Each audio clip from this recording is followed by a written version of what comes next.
Hello दोस्तों, तो क्या हाल चाल आप सबके। आई होप आप अच्छे होंगे। आज हम पढ़ेंगे ब्लड ट्रांसफ्यूजन रिएक्शन क्या होती है। कोई ब्लड या ब्लड कंपोनेंट जो अपन किसी पेशेंट को चढ़ाते हैं, किसी पर्सन से किसी रेसिपिएंट को अपन जो चढ़ाते हैं ब्लड या ब्लड कंपोनेंट, वो रिएक्शन क्या क्या होती है आज हम पढ़ेंगे। पहले तो ये देख लेते हैं ब्लड कंपोनेंट कौन कौन से होते हैं। ये होता है अपना blood transfusion reaction. Blood transfusion reaction reaction blood component कौन कौन से होते हैं। होल ब्लड, यहां लिख देता हूं ऊपर, blood components, component blood component whole blood. दूसरा होता है पीआरबीसी, ये पिछले लेक्चर में अपन देख लिया था। प्लेटलेट, और चौथा होता है एफएफपी, पांचवा होता है क्रायो, क्रायो प्रेसिपिटेट। ये होते हैं अपने ब्लड कंपोनेंट। अब अपन ये देख लेते हैं कि ब्लड कौन कौन सी कंडीशन चढ़ाते हैं। इंडिकेशन ऑफ ब्लड ट्रांसफ्यूजन, ये देख लेते हैं अपन कि ब्लड ट्रांसफ्यूजन कौन सी कंडीशन करते हैं। पहला होता है सीवियर एनीमिया, जिसका ब्लड बहुत कम है, उसको अपन ब्लड ट्रांसफ्यूज करेंगे या ब्लड चढ़ाएंगे। दूसरा होता है किसी पेशेंट को, जैसे कि अपन ब्लड कंपोनेंट्स में एफएफपी चढ़ा रहे हैं, तो एफएफपी चढ़ाने के बहुत सारे रीजन होते हैं। किसी में फैक्टर की कमी, फैक्टर 8, बहुत सारे फैक्टर होते हैं, फैक्टर 8। और इसके अलावा सीकेडी पेशेंट है, लीवर डिजीज है किसी पेशेंट को, लीवर डिजीज है किसी पेशेंट को, तो उसको अपन एफएफपी चढ़ाएंगे। प्लेटलेट जो कंपोनेंट्स है, प्लेटलेट वो सबको पता है, थ्रोम्बोसाइटोपिनिया जो कंडीशन होती है, या फिर अपन बोल सकते हैं थ्रोम्बोसाइटोपिनिया, या फिर अपन बोल सकते हैं इसमें डेंगू हो रहा साहब मरीज को। क्या हो रहा है? डेंगू।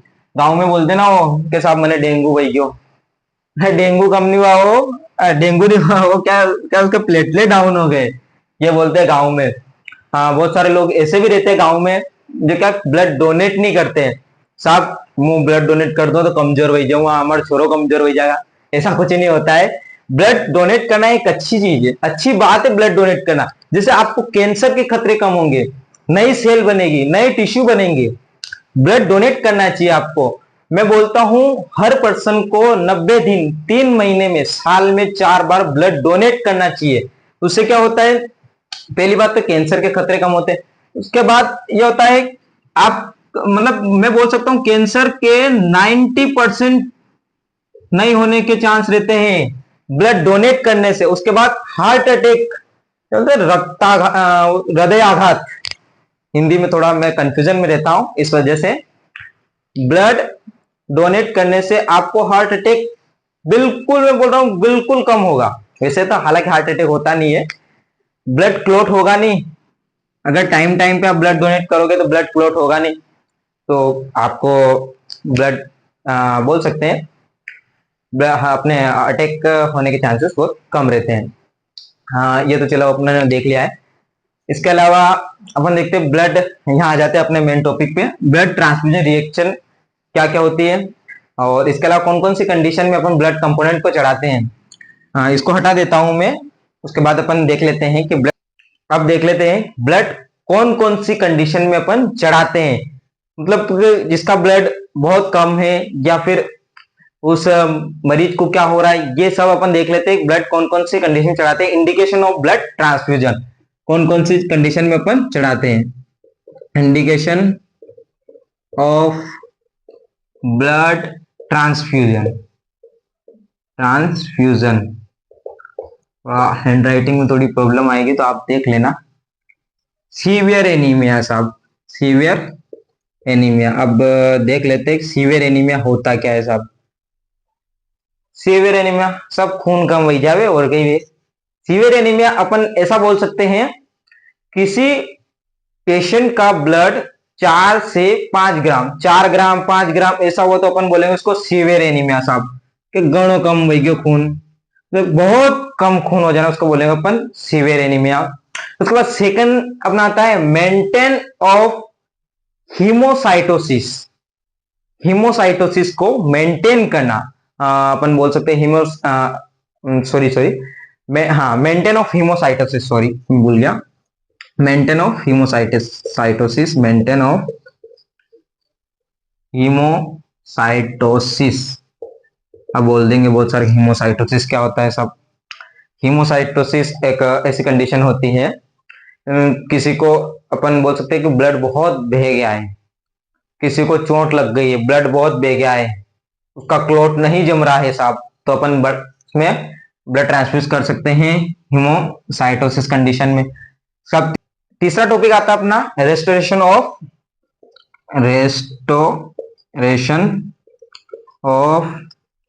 O2 carrying capacity. सब O2 कैरिंग कैपेसिटी किसे बोलेंगे अपन? O2 कैरिंग कैपेसिटी एक अपन बोलते हैं ना ब्लड सब ब्लड क्या फ्लूइड कनेक्टिव टिश्यू है, तो फ्लूइड कनेक्टिव टिश्यू कैसे हो रहा है? ऑक्सीजन का बोलते हैं ना अपन आदान प्रदान करता है, ब्लड क्या करता है, सब O2 को ले जाता है, CO2 को लाता है, वो वाला काम है इसका O2 कैरिंग कैपेसिटी। उसके बाद चौथा आता है साहब, चौथा के maintain blood volume, maintain blood volume. अब वॉल्यूम तो अब समझ जाना यार थोड़ा सा, वॉल्यूम का मतलब कि ब्लड बराबर मात्रा में रहना चाहिए साहब, मेंटेन ब्लड वॉल्यूम। इसके बाद अपन देख सकते हैं, अपन इस बार देख लेंगे ब्लड ट्रांसफ्यूजन रिएक्शन क्या क्या होती है, ये अभी देख लेंगे अपन। इसको बस मिटा के मैं अभी लिख देता हूं। ये आ गए अपन types of blood transfusion reaction. Blood transfusion reaction कौन कौन सी होती है? Acute and delayed haemolytic reaction, haemolytic reaction ये सब हो गई पहली रिएक्शन अपनी, acute and hemolytic reaction.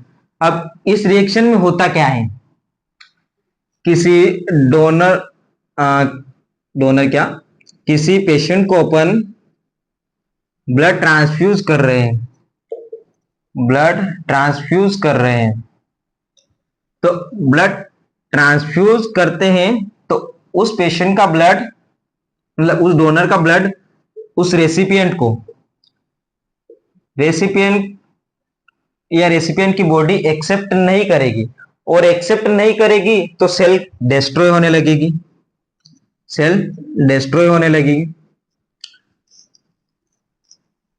Accept नहीं करेगी तो सेल डिस्ट्रॉय होने लगेगी। अब ये जो सेल डिस्ट्रॉय होती है ये कौन कौन सी कंडीशन में होती है? ये दो कंडीशन में होती है साहब। पहला होता है एक्यूट रिएक्शन, एक्यूट रिएक्शन। अब ये रिएक्शन क्या होती है? एक्यूट रिएक्शन एक ऐसी रिएक्शन होती है जो ब्लड चढ़ने के कुछ ही मिनट बाद हो जाती है, ब्लड चढ़ने के कुछ ही मिनट बाद ये रिएक्शन शो हो जाती है। उसके बाद सेकंड जो होती है डिलेड रिएक्शन, डिलेड रिएक्शन, ये रिएक्शन डिलेड रिएक्शन, ये रिएक्शन ब्लड के घंटों बाद घंटों बाद शो होती है, फिर घंटों बाद रिएक्शन करती है। डिलेड रिएक्शन मतलब लेट रिएक्शन करेगी, सिंपल सी बात है, लेट रिएक्शन। और ये क्या कि जल्दी रिएक्शन करेगी, जैसे ब्लड चढ़ा और रिएक्शन कर देगी, डिलेड रिएक्शन लेट रिएक्शन करेगी, इतने में ब्लड पूरा ट्रांसफ्यूज हो जाएगा। अब ये देख लेते, ब्लड ट्रांसफ्यूज तो हो गया अपना, तो ब्लड ट्रांसफ्यूज हो गया तो पता कैसे चलेगा अपने को कि रिएक्शन हो रहा है साहब? इसके सिम्टम्स क्या है, सॉरी सिम्टम्स क्या है? ब्लड ट्रांसफ्यूज हो गया है, रिएक्शन हो गया, तो इसके सिम्टम्स क्या होगा सब? तो पहले इसको ठंड भी लग सकती है, इसको फीवर भी आ सकता है, अपन बोल सकते हैं फीवर, फीवर और कोल्ड ये बोल सकते हैं। उसकी ब्रीथिंग शॉर्टनेस हो जाएगी, उसको सांस लेने में प्रॉब्लम होगी, शॉर्टनेस। मेरी हैंड राइटिंग थोड़ी ऐसी है, मैं खुद भी समझ पाता हूँ कई बार। ब्रीथिंग शॉर्टनेस हो जाएगी, सांस लेने में प्रॉब्लम आ जाएगी। उसके बाद उसको अगर हाइपोटेंशन, हाइपोटेंशन हो जाएगा उसको। इस कंडीशन में अपने को करना क्या है? जब ब्लड ट्रांसफ्यूज हो रहा है, acute and delayed haemolytic reaction हो गई है, पीसी पेशेंट को रिएक्शन हो गई है, तो उस कंडीशन में अपने को करना क्या है? पहली बात तो ये जो ब्लड ट्रांसफ्यूज हो रहा है उसको रोक देना है, स्टॉप द ब्लड ट्रांसफ्यूजन। उसके बाद एक ऑक्सीजन सिलेंडर या फिर उसको ऑक्सीजन लगाई देनी है, कुछ भी नहीं करा, उसको ऑक्सीजन लगाई देनी है। तुरंत बाद किसी डॉक्टर को बुलाना है, या फिर डॉक्टर भी रहेंगे तो उसको रिएक्शन हो रही तो उस हिसाब से इंजेक्शन बोतल लगानी है, वो सब डॉक्टर के ऊपर है, इसमें अपना कोई भी काम नहीं है। अपने को क्या करना है, ब्लड को स्टॉप करना है। इसके बाद ब्लड को स्टॉप करना है, उसको ऑक्सीजन लगानी है अपने को। उसके बाद दूसरी रिएक्शन है, वो अपन इसको मिटा के देख लेते हैं। दूसरी रिएक्शन 4-5 रिएक्शन होती है, इसको मिटा के अपन second reaction, febrile non haemolytic transfusion reaction, इसका शॉर्ट फॉर्म होता है FNHTR। ये रिएक्शन होती है। अब इस रिएक्शन में क्या होता है, इस रिएक्शन में फीवर तो आता है, फीवर तो आता है, और जैसे ब्लड चढ़ा है फीवर तो आता है, तो क्यों आता है, वो होता है अपने ब्लड में फीवर और ठंड भी लगती है। ब्लड में रहता है ल्यूकोसाइट का साइटोकाइनेस, साइटोकाइनेस प्रेजेंट रहता है। इस वजह से अपने को फीवर भी आता है और ठंड भी लगती है, फीवर भी आता है और ठंड भी लगती है। ये इस रिएक्शन का जो ब्लड चढ़ता है, ये इस रिएक्शन का नाम है फेब्रिल नॉन हिमोलाइटिक ट्रांसफ्यूजन रिएक्शन। इस रिएक्शन में ये होता है। इसके सिम्टम्स क्या होते हैं, पहला होता है नोजिया, नाक से खून आना, फीवर और ठंड लग गई, साहब मेरे को बहुत खून चढ़ गया, मेरे को ठंड लग गई, रिएक्शन हो गया है।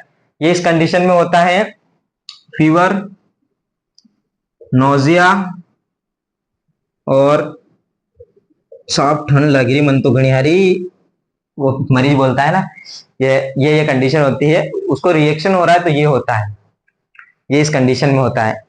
थर्ड जो रिएक्शन होती है एनाफिलेटिक रिएक्शन, वो अपन लिख लेते हैं anaphylactic reaction, phylactic reaction, anaphylactic reaction. ये रिएक्शन क्यों होती है साहब, ये रिएक्शन होती है एलर्जी की वजह से, एलर्जी की वजह से होती है। ये रिएक्शन होती है अपनी एलर्जी की वजह से। इसके अलावा इसके सिम्टम्स क्या क्या है, अगर रिएक्शन होती है तो क्या क्या होते हैं।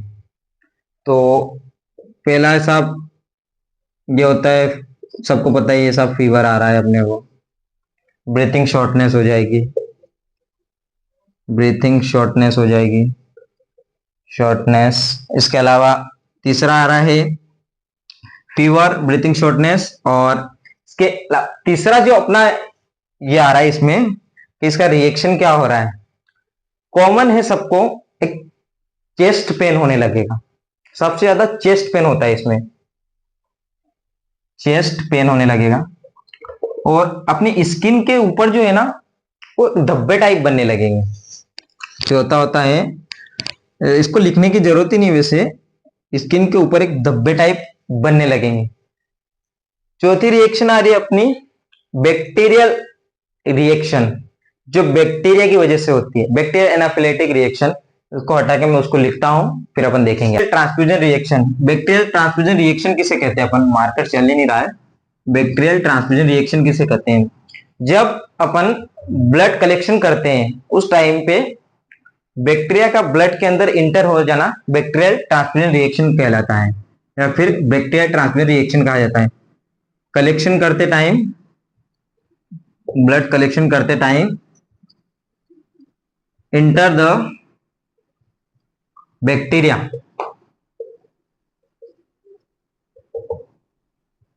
ब्लड कलेक्शन करते टाइम बैक्टीरिया का ब्लड के अंदर इंटर हो जाना बैक्टीरियल ट्रांसफ्यूजन रिएक्शन कहलाता है। इसके अलावा इसके सिम्टम्स क्या होते हैं,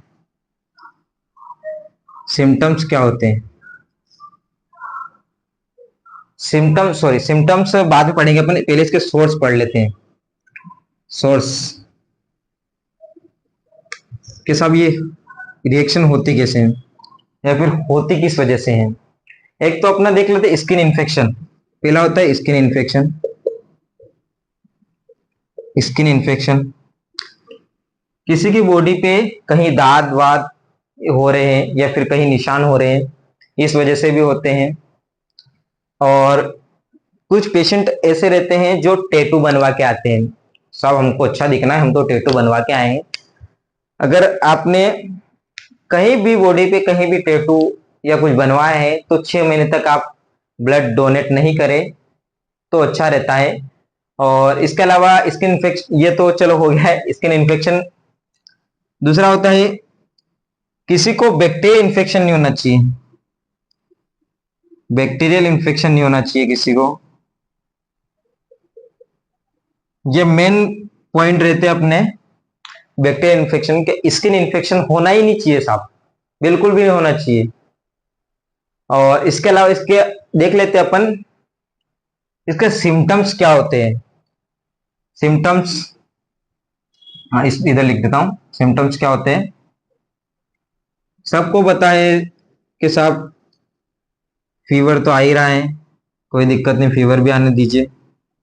ठंड भी लग रही है, ठंड भी लगने दीजिए। और इसके अलावा ब्रीथिंग शॉर्टनेस हो रही है तो साहब ये तो नहीं होना चाहिए। ब्रीथिंग शॉर्टनेस ऐसे कैसे हो जाएगी, ऑक्सीजन लगाओ ना इसको। ब्रीथिंग शॉर्टनेस हो रही है। चौथी रिएक्शन जो होती है अपनी साहब, बीपी बढ़ जाती है किसी को, हाइपोटेंशन, हाइपोटेंशन, हाइपोटेंशन हो रही है तो साहब किसी को ट्रेकियोकार्डिया हो जाता है, साहब किसी की हार्ट रेट बढ़ गई, यही इसी कंडीशन को बोलते हैं अपन, हार्ट रेट बढ़ जाती है। हार्ट रेट किसी की बढ़ गई, हार्ट रेट किसी की बढ़ गई है, हार्ट रेट फास्ट हो जाती है। सब ध्यान रखना चाहिए इस बातों का। अगर ट्रेकियोकार्डिया हो गया तो प्रॉब्लम हो जाएगी अपने को, इसलिए थोड़ा ध्यान रखो इसका, और ज्यादा कुछ होता नहीं। मैनेजमेंट में क्या करते हैं अपन, सबसे पहले तो स्टॉप ब्लड, बिल्कुल ब्लड को, ब्लड ट्रांसफ्यूजन को रोक दो, ऑक्सीजन लगा दो, एयरवे कंडीशन मस्त आराम से हवा चलनी चाहिए। नहीं एसी चला दो, पंखा चला दो, ऐसा करना है नहीं साहब बाहर ले जाके खड़ा कर दो, ऐसा नहीं करना है अपने को, ऐसा बिल्कुल भी नहीं करना है। ब्लड ट्रांसफ्यूजन जो रिएक्शन थी इसको, इससे बिल्कुल भी नहीं डरना है, कई बार हो जाती है कई बार नहीं होती है। वैसे क्रॉस मैच करते हैं अपन, उसमें देखते हैं ऐसी चीजें, ऐसा होना नहीं चाहिए। इसके अलावा जो काउंसलिंग करते हैं वो भी इन बातों का बिल्कुल ध्यान रखते हैं कि साहब रिएक्शन होनी नहीं चाहिए। पहले तो काउंसलिंग करते हैं, देखते हैं आपकी उम्र कितनी है, आपका वजन कितना, आपको कोई बीमारी तो नहीं है। अगर बीमारी हुई तो हम इनका खून नहीं लेंगे, दांत का खुजली तो नहीं हो रहा आपको, ये सारी चीजें पहले पूछते हैं डोनर से, उसके बाद ही ब्लड ट्रांसफ्यूज करते हैं।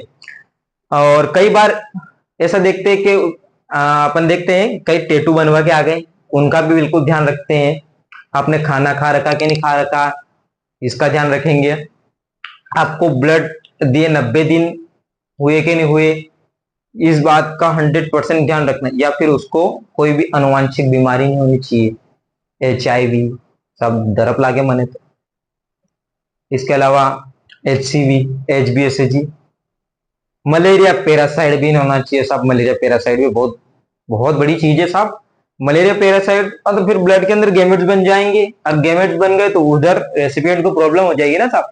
इसलिए ब्लड ट्रांसफ्यूजन करने से पहले सारे टेस्ट लगाते हैं, और सारे टेस्ट इसलिए लगाते हैं क्योंकि रेसिपिएंट को प्रॉब्लम नहीं आए, इस वजह से सारे टेस्ट लगाते हैं। जैसे आप डोनर आया, ब्लड कलेक्शन किया, ब्लड कलेक्शन किया, ब्लड कलेक्शन करने के बाद अपनों ने उसका ग्रुप लगाया, ग्रुप लगाया उसके बाद उसका टीटीआई, टीटीआई एक ऐसा कमरा होता है, ट्रांसमिशन ट्रांसफ्यूजन इन्फेक्शन, सॉरी मैं भूल गया हूं टीटीआई का full form, transmitted transfusion infection. TTI जो कमरा होता है उसमें सारे टेस्ट लगते हैं, सारे टेस्ट लगने के बाद फिर कंपोनेंट बनते हैं। ऐसा नहीं कि डायरेक्ट कंपोनेंट बना ली, ऐसा बिल्कुल भी नहीं होता है। टेस्ट लगने के बाद कंपोनेंट बनते हैं, कंपोनेंट बनने के बाद फिर वो प्लाज्मा अलग कर देते हैं, पीआरबीसी अलग कर देते हैं, सब प्लेटलेट अलग करते हैं। बैग के ऊपर डिपेंड करता है कि बनाना क्या है, टेक्नीशियन करता है, ऐसी कोई बात नहीं है। और टेक्नीशियन, ब्लड बैंक का जो टेक्नीशियन रहता है काफी ट्रेंड टेक्नीशियन रहता है, इस बात का आपको हमेशा ध्यान रखना है। ऐसी रिएक्शन, इसको हटा देते हैं, ब्लड ट्रांसफ्यूजन की एक ऐसी रिएक्शन जो हमेशा जो ब्लड ट्रांसफ्यूज करते हैं उनको हमेशा ध्यान रखनी चाहिए, सर्कुलेटरी ओवरलोड। ये एक ऐसी रिएक्शन है जिसमें किसी रेसिपिएंट को बहुत स्पीड से ब्लड ट्रांसफ्यूज किया जाता है, बहुत स्पीड से ब्लड ट्रांसफ्यूज किया जाता है। इस कंडीशन में रेसिपिएंट को प्रॉब्लम हो सकती है, उसकी ब्रीथिंग फास्ट हो जाएगी, इसके अलावा उसको हाइपरटेंशन हो जाएगा, ट्रेकियोकार्डियम चला जाएगा पेशेंट। आप अगर किसी रेसिपिएंट को ब्लड ट्रांसफ्यूज कर रहे हैं तो हमेशा स्लो। कुछ कंडीशन ऐसी होती है, अगर किसी की ब्लीडिंग ज्यादा हो गई है या फिर किसी आरटीए में, रोड ट्रैफिक एक्सीडेंट में अगर उसको ज्यादा चोट लगी है तो आप फास्ट ब्लड उसको दे सकते हैं, लेकिन ज्यादातर तो अपने को स्लो ही ब्लड रेसिपिएंट को ट्रांसफ्यूज करना है। कुछ कंडीशन ऐसी है जिनमें अपन आराम मतलब फास्ट दे सकते हैं। इसका हमेशा सबको ध्यान रखना चाहिए, सर्कुलेटरी ओवरलोड, किसी भी रेसिपिएंट को अपने को फास्ट ब्लड नहीं देना है, नहीं देना है तो नहीं देना है, इस बात का बिल्कुल हमको ध्यान रखना है।